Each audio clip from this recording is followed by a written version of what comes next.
Listen to me. If there was a wise man who would ever think of this, they would say in order to be superior to the man, you've got to be the man. For I am the man himself.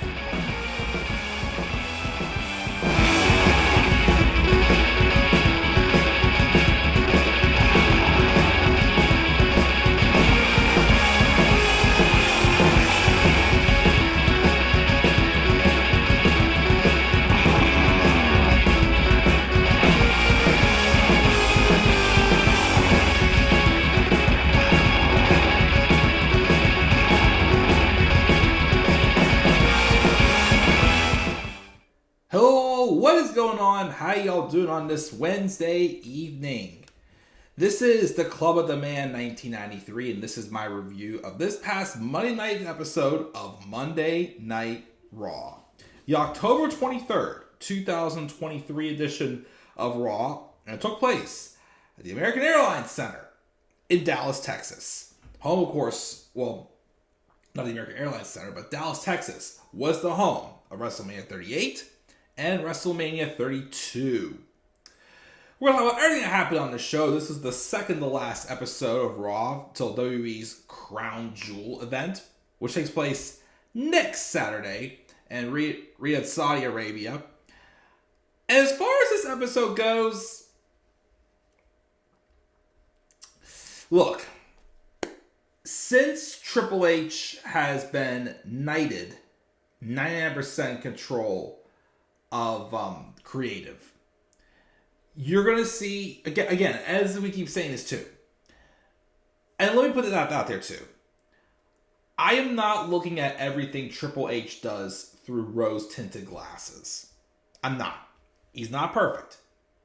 But, again, as I keep saying, I guess the reason why I don't get as upset when we get lackluster shows like this, which I wouldn't say it was 100% lackluster. There were some things I did like. But, as I keep saying, the one thing about Triple H, he's not there to play games with the audience. He's not there to insult your intelligence. He's going to do things that are going to work, and there's going to be some things that don't work. And the things that usually don't work, he pulls the plug on. Like, remember when Baron Corbin and JBL, their duo thing wasn't working out? He pulled the plug on that. And a couple other things that, like, again, he didn't, like, let it, like, get overdone or, like, kept trying to throw it at the wall until it stuck. It's going to happen.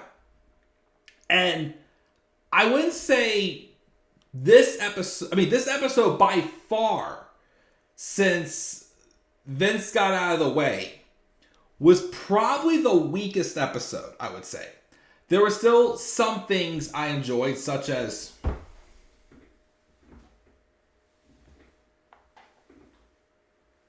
hence the thumbnail, of course, of this video, which I'll talk about that later, and a couple other little things. But there were some things, of course, I didn't like. Like, I'll also talk about how there's some people, like, this episode was also a thing that they were introducing, like, I feel like we've gotten, like, a nice rotation of who's been on TV since Triple H has gotten more control of creative again, which is awesome. But I feel like this episode had the more exposures of, this needs work, this needs work, this needs work. It's kind of like what I felt watching this episode. Like, this needs work, or this has got to go. It was one of those. So again, it's nothing to be ashamed of. It's just an episode like this will happen.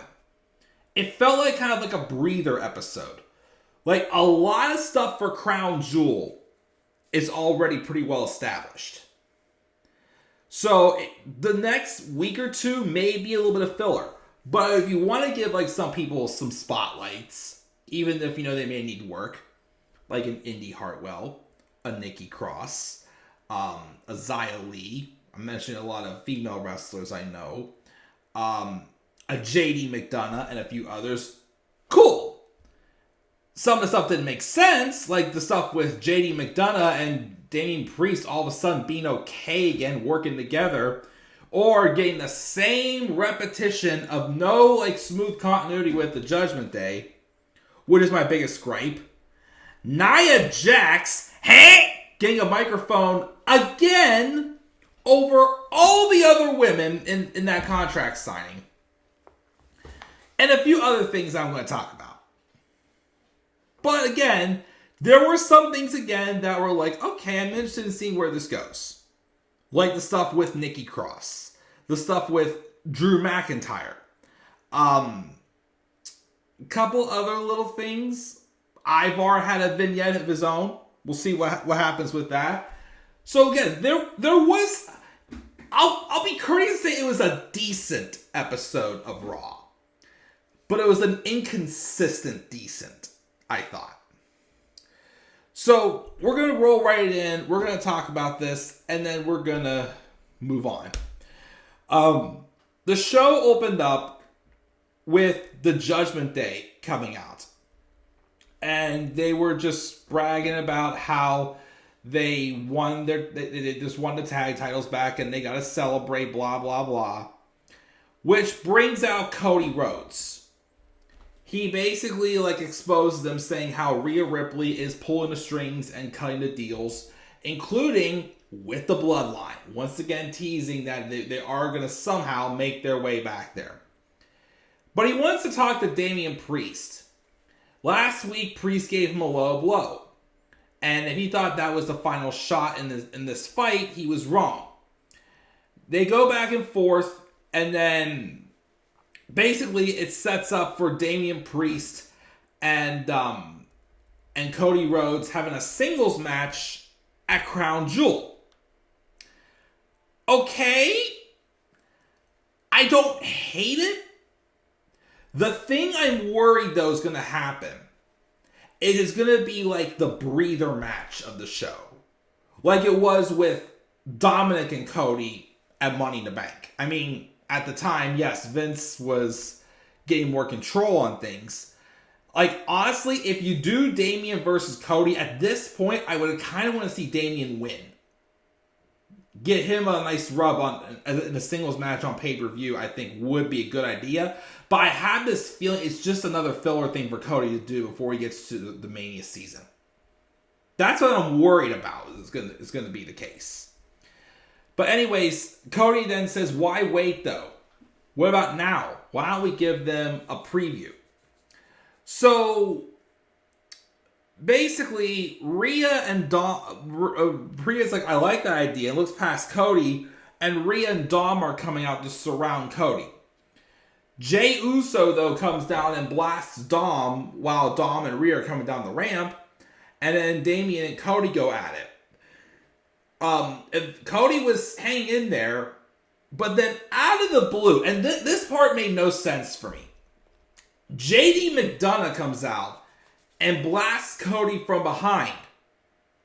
And him and Damian Priest are working together and to basically destroy Cody's ankle with steel steps. Which, first off, where the heck did Jay go? I don't know where Jay went that he was down and out that bad.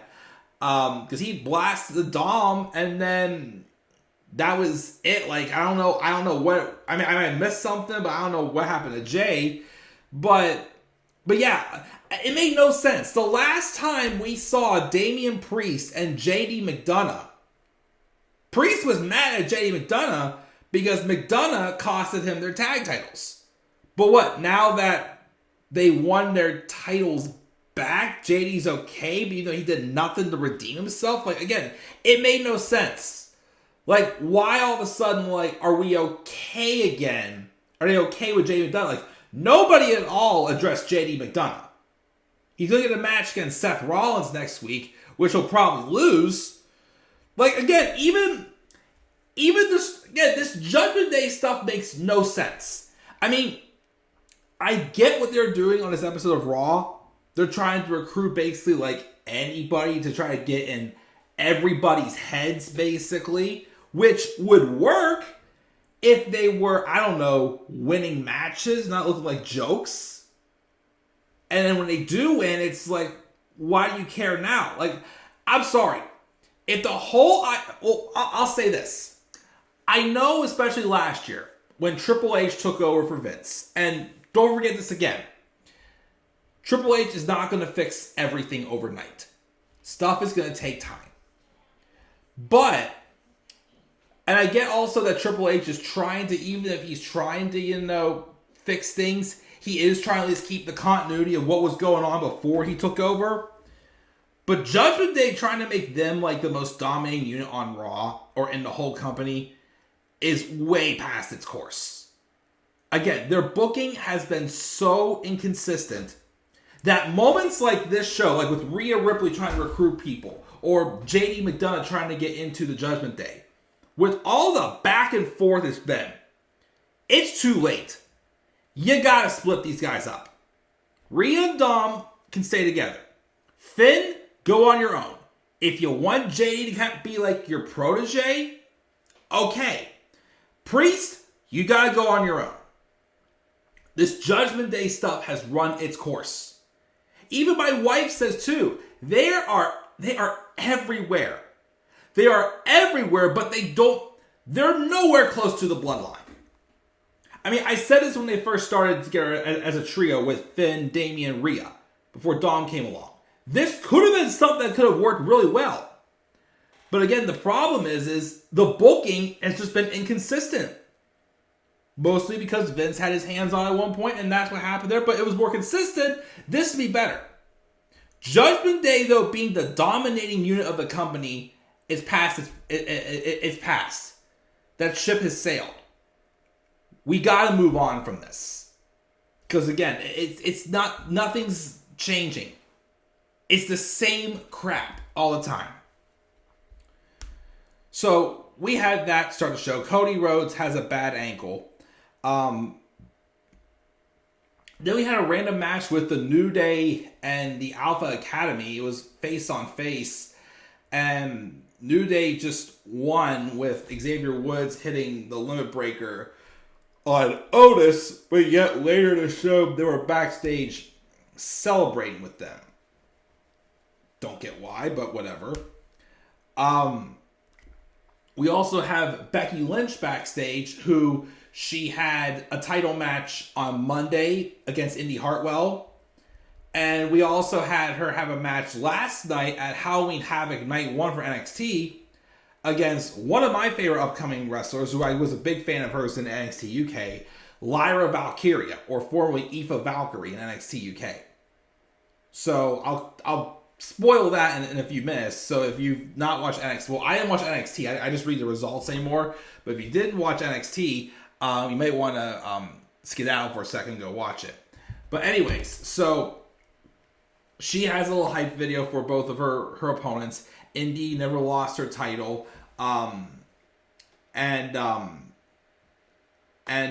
She says that she'll of course put up a good fight against Lyra as well, but she can't look past Indi first and have that match. We also have a vignette with the Viking Raiders talking about how the gods smile on great warriors, and it was kind of like a singles hype for Ivar, which, yes, he after the performances he's had recently, especially ones against the matches, even though it's been done how many times, the recent matches against Kofi he's had have been awesome. But are we really going to do an Ivar singles run? Like, is Eric still out that long? Like, I don't know what's going on with Eric, but we'll see where that goes. Seth Rollins was backstage, and he runs into Rhea Ripley, and basically she's trying to get into Seth's head and trying to recruit Seth for the Judgment Day. But of course, Seth's obsessing over the fact that Rhea was telling Drew something recently. And Seth says she's lost faith in her boy, and she must not think Damian Priest will be able to cash in his briefcase. And then she starts making threats about how if he doesn't go with it, he'll have no choice of having a long title reign with his broken back. And he takes off his glasses and says there's one thing he doesn't want. He doesn't want to be anything like Roman Reigns. Which, she says with a smug look and says that wasn't a no, and tells him he would think about it. Which, I think Seth even said later, he says, why would I join Judgment Day? Which, again, that would be ridiculous to join Judgment Day for no reason. But I wonder if that jab against Roman Reigns is, in fact, to set up a title versus title match. Not title for title. A champion versus champion match at Survivor Series with Roman and Seth. Which, again, I would be okay with. Because I said, it looks like they're mixing in both War Games and some brand supremacy in Survivor Series. Which I could live with. But again, we'll see what happens. We have Candice LeRae and Indi Hartwell backstage getting ready. Natty rolls up to wish her luck. Apparently Tegan Nox got hurt at NXT last week. And then Candice asks if Tegan's okay and if Natty needs any help. And Natty says Tegan's hurt, but she'll be fine. And it's not about her tonight, though. It's about Indi. So Becky Lynch has a match against Indi Hartwell for the NXT Women's Championship. And the match was okay. But again, as I said in the beginning, there's some people that they need a little work.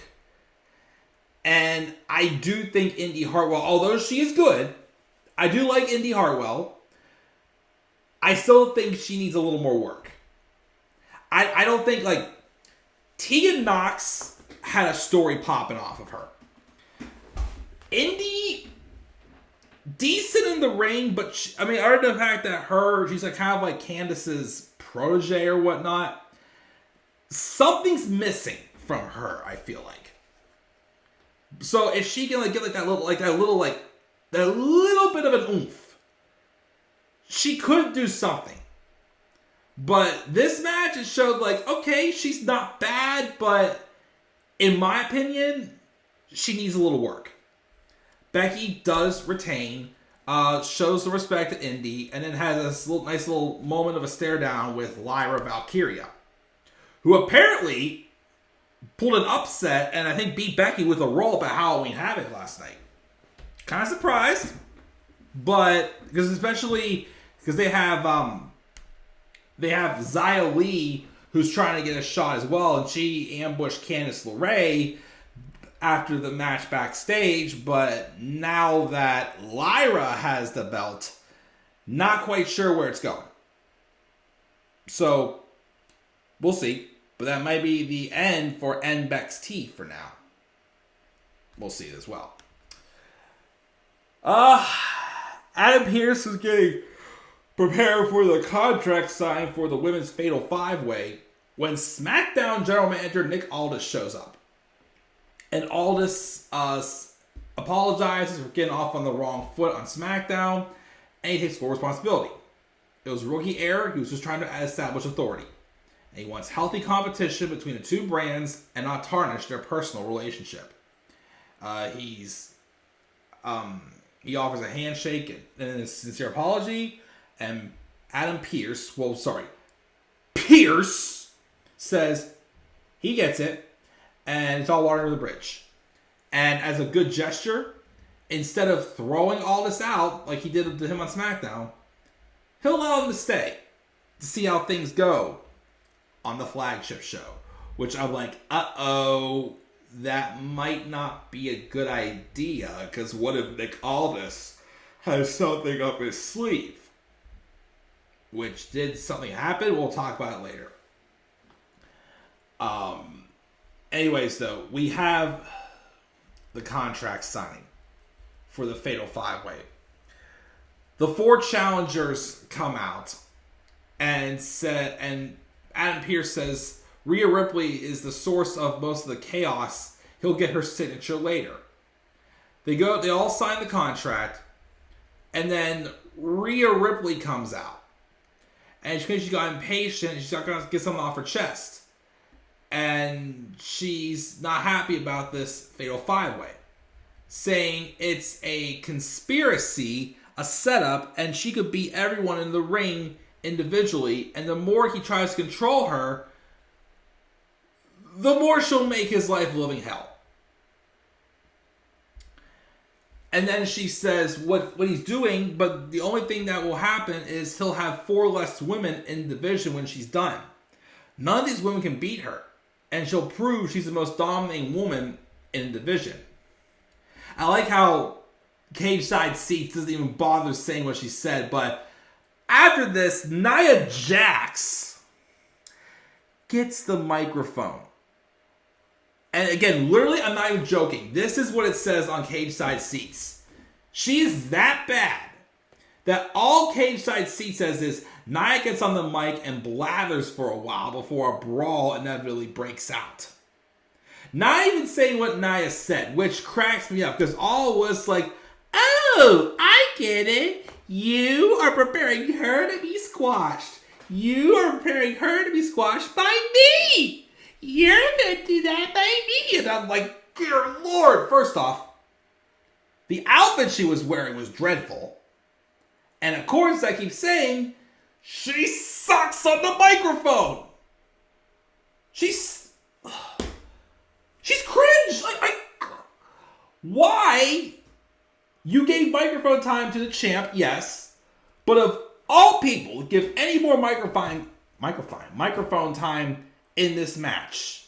Why did you have to keep giving more and more microphone time to Nia freaking Jax? If the idea is get her on the microphone, help her improve, she's not improving. She is literally the same thing as she was for when she first debuted in 2015. She has not gotten any better. She's going to hurt people because she's not safe to work with in the ring. But yet, this whole build, you have Shayna Baszler and Zoe Stark. Awesome. Raquel, I'm okay with. Rhea, of course, we should get microphone time.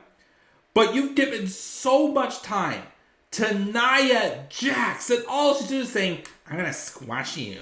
Oh my God, everybody's talking about me. I'm going to squash people. And I'm preparing you for me. You're preparing me for me. And I'm just like, shut the hell up.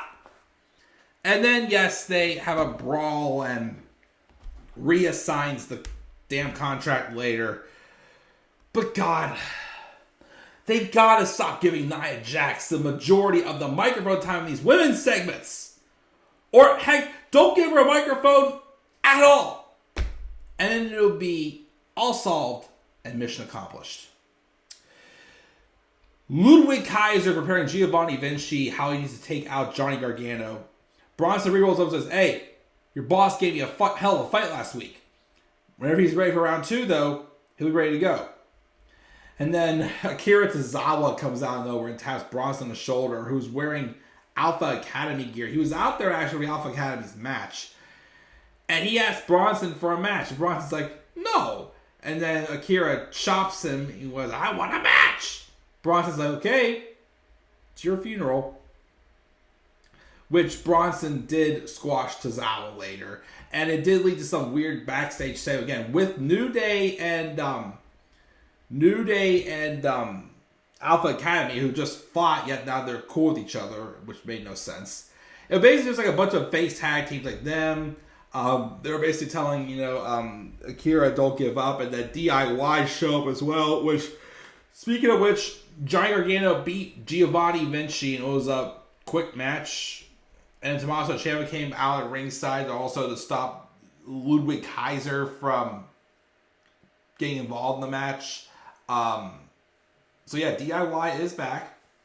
Shinsuke Nakamura has a promo about how Ricochet was a good opponent, but now he wants someone even bigger that will release the expression trapped in his dream and set him free. Wherever that'll be, I have no idea, but we'll wait and see. Oh yeah, and then Logan Paul was on the show again. Why was he on Raw? I don't know, because he's a free agent.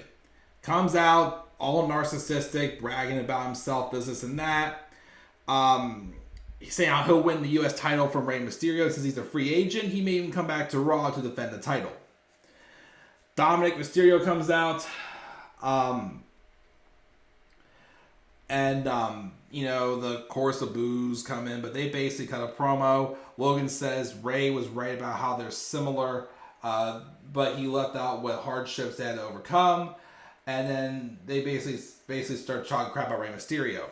And then Logan Paul also points out Samantha Irvin, because she is the fiance of Ricochet, who the last time he was there, which was SummerSlam, he was demanding Samantha Irvin, when he won, to say my name. Say my name! Acknowledge me! If you remember from Aleister Black and Velveteen Dream, we don't want to even talk about him anymore. But anyways, she refuses to do it. And then Ricochet does come into the ring. So I predicted a match for my SmackDown review that eventually maybe we'll do Logan Paul and LA Knight. But it looks like here, because I'm pretty sure Logan's winning that U.S. title at Crown Jewel. Since Logan, of course, can float between brands, he's a free agent, maybe Ricochet will be the one to dethrone him. Could be either him or LA Knight. Part of me kind of hopes that it is LA Knight, because LA Knight is going to need something to do, because I still, again, don't see him being the one to dethrone Roman Reigns at Crown Jewel. And it would be a nice way to keep LA Knight's momentum going, getting him the U.S. title, but they're obviously going to do a rematch at some point with Ricochet and Logan Paul. They had a good match at SummerSlam. I thought they could do even better. But that basically set up for next week, though. We're going to be getting a match with Ricochet and Dominic Mysterio. And then, okay, by far my favorite part of this show. We had Chelsea Green and Piper Niven taking on Natalya and a mystery partner. And I'm like, wonder who this could be. Who haven't we seen for a while on TV? And I thought maybe, I thought because she sent out a tweet this past week, I was hoping we were going to be getting Cora Jade. But of course she'd have to turn face. Instead though, we got Nikki Cross. We saw Nikki Cross on Raw last week. She was sitting behind the row cases, behind everybody else, is sitting there like with a deranged look on her face. Well, this time, she comes out, and when her music hit, they we're going to see her going psycho, this, and that. No. She came out, and was just like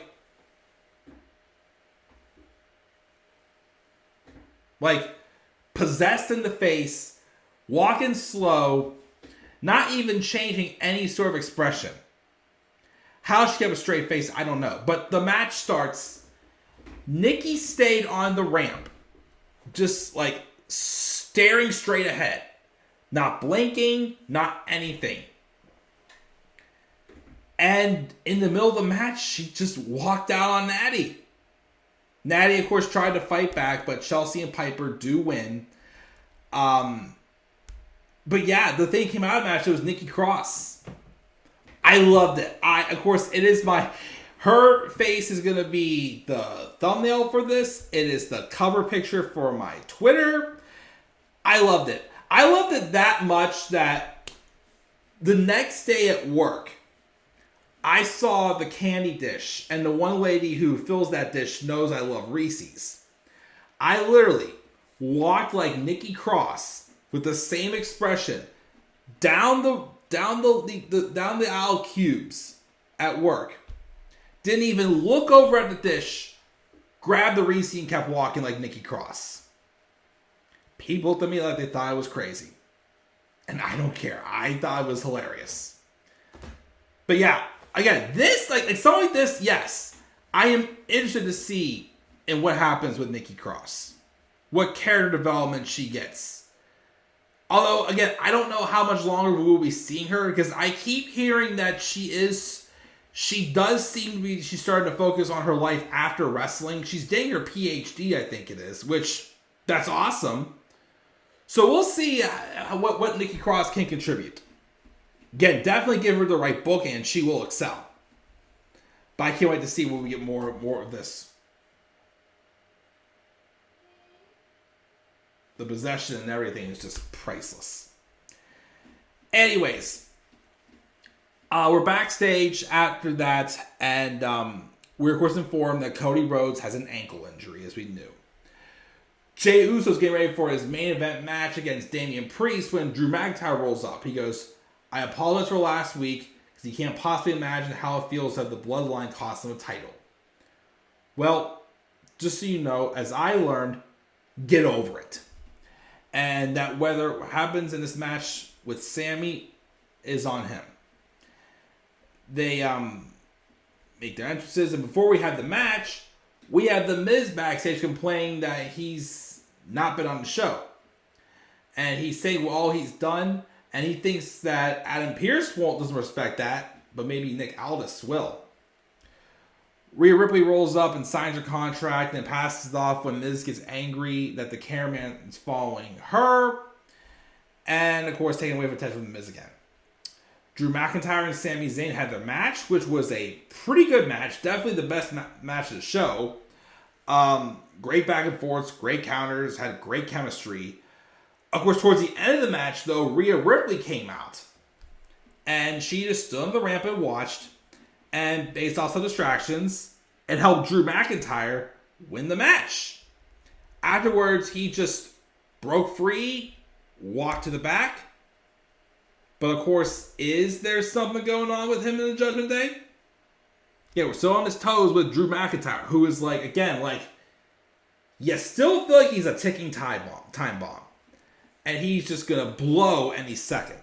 He's trying to be like, nope, it's okay. I done playing nice, but I still love my fans. Like, he's still having both those reasons why he should be loved, but also should be hated also. I do like that, though.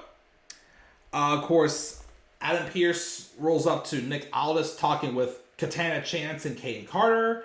And Pearce says, I didn't invite you to stay so you could chat up all the superstars. And Aldis says it was just a friendly chat and he was going to take off. Which I'm like, yeah, he's going to take off all right. But of course, he did for real take off. I thought something was going to happen in the main event. We'll talk about it in a second. And Adam's like, that's a good idea. And thanks him for coming. And then, of course, as he walks away, Nikki Cross walks by as well, still looking possessed. And Pearce is like, I need a drink. That Nikki Cross stuff just cracked me up. Bronson Reed did indeed squash Akira Tozawa. We had that backstage segment I talked about. And then we had the main event, which was Damian Priest and Jey Uso. And Damian Priest wins with some distraction from Finn Balor with just one south of heaven. And afterwards, Finn and Damian beat him down before Cody Rhodes limps his way out there. And then he was about to destroy Damian Priest when Finn Balor saved him. And that's how the show ended. I thought what was going to happen